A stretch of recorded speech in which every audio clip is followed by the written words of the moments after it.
degree can come back with a job. He can't come back with nothing.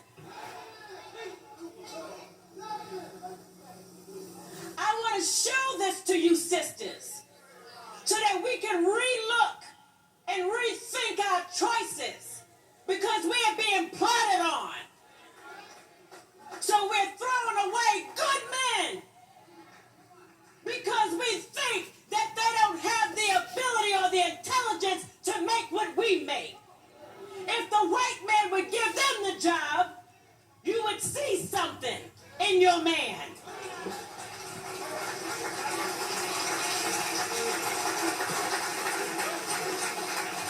But he's not to make him a man.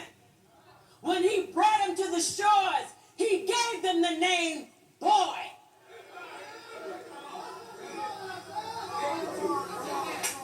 He called him boy. How can someone always call you boy if he never expected you to be a man? He knew he was not going to give you anything to make you a man.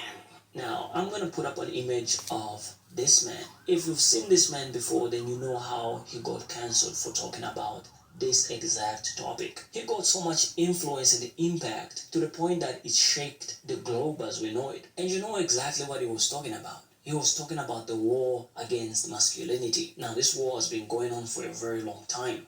We're talking about food. We're talking about psychological, subliminal messages implanted in movies. We're talking about everyday social life. We're talking about work. The video that we just watched explains how this was done 400 years ago and how the war continues up to this day. This shows you how strategic the enemy has been, and the reason why is because as Black people and people of African descent, we were connected to roots of kingship, roots of people that dominated the planet and introduced civilization to the earth. And because the enemy threw the palm colors saw that, he decided to use them, first of all, to enslave us and to separate us from our roots. And once we got separated from our roots without a proper identity, he began to recreate and repurpose us as he intended. Now, this repurposing, the way it took place, first of all, it took place by emasculating men and making them more feminine. But when it comes to slavery, I want to talk about how Kanye West said something very important, and he said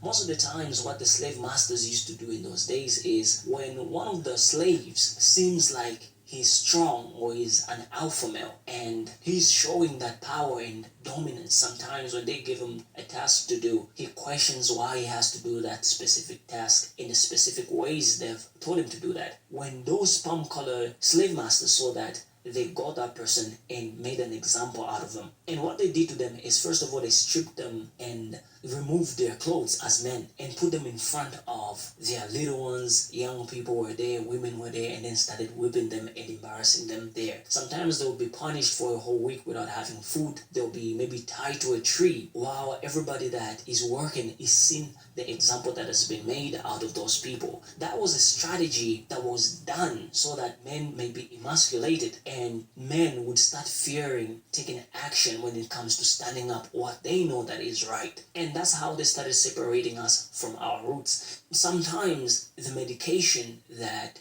Black people were receiving or the treatments that Black people were receiving will be different from what the palm coloreds are receiving. Remember the Tuskegee study where they were observing the reactions of untreated syphilis on men and Black people in general. So the subjects were told that they were receiving treatment when in fact they were not receiving treatment at all. So maybe they did this in the form of creating fake tablets that they would give out to the subjects and tell them that we are treating you for bad blood. Think about that.